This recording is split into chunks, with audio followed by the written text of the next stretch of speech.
চতুর্থ অধ্যায় সালাত, প্রথম পাঠ আজান।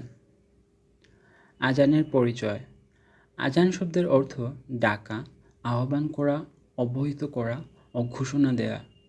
শরীয়তের পরিভাষায় জামাতে সালাত আদায় করার লক্ষ্যে আশেপাশের মানুষকে একত্রিত করার জন্য আরবি নির্দিষ্ট শব্দ ও বাক্যের মাধ্যমে উচ্চ কণ্ঠে ডাক দেয়া ও ঘোষণা করাকেই আজান বলা হয়।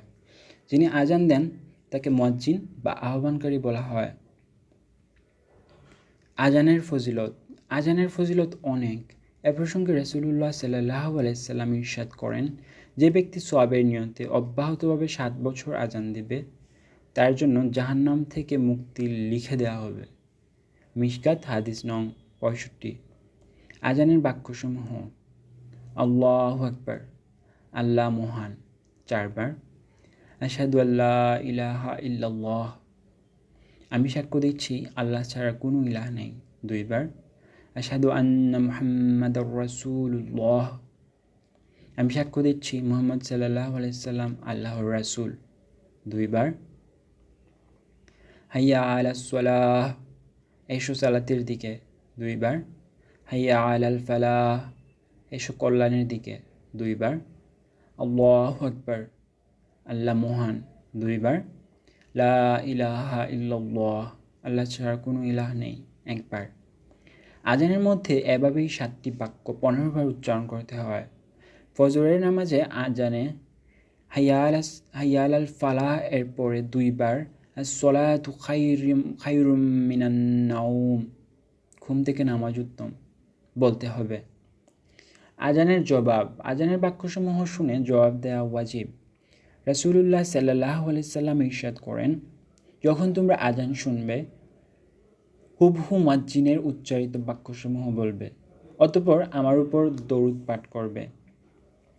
শুধু হাইয়া আলাস সালাহ এবং হাইয়া আলাল ফালাহ এর জবাবে লা হাওলা ওয়ালা কুওয়াতা ইল্লা বিল্লাহ বলতে হবে। সহিহ মুসলিম। আজানের জবাবে আশহাদু আন্না মুহাম্মাদার রাসূলুল্লাহ বলার সময় চোখে চুমু খাওয়া, অর্থাৎ 2 হাতের বৃদ্ধাঙ্গুলি দ্বয়ের চুমু খেয়ে ওই বৃদ্ধাঙ্গুলি দ্বয় দ্বারা 2 চোখ মাসেহ করা মুস্তাহসান বা উত্তম কাজ। হযরত আবু বকর রাদিয়াল্লাহু তাআলা আনহু রাসূলুল্লাহ সাল্লাল্লাহু আলাইহি সাল্লামের মুহাব্বতে এই আমলটি করতেন।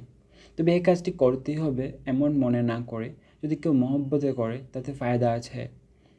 আজানদাতা যখন আশহাদু আন্না মুহাম্মাদার রাসূলুল্লাহ প্রথমবার উচ্চারণ করবে, তখন শ্রোতা বলবে সাল্লাল্লাহু আলাইকা ইয়া রাসূলুল্লাহ।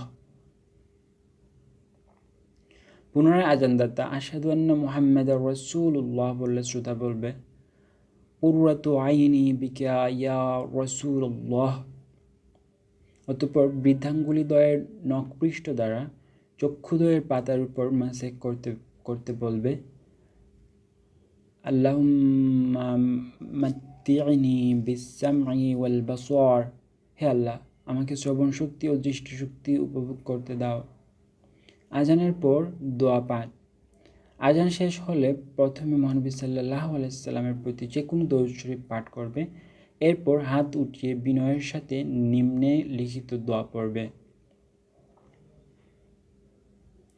হে আল্লাহ, এ পরিপূর্ণ আহ্বান ও সালাতের আপনিই প্রভু।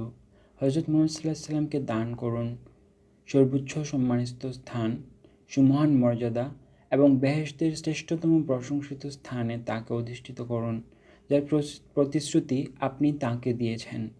কিয়ামত দিবসে আমাদেরকে তার শাফায়াত নসিব করুন, নিশ্চয়ই আপনি ভঙ্গ করেন না অঙ্গীকার।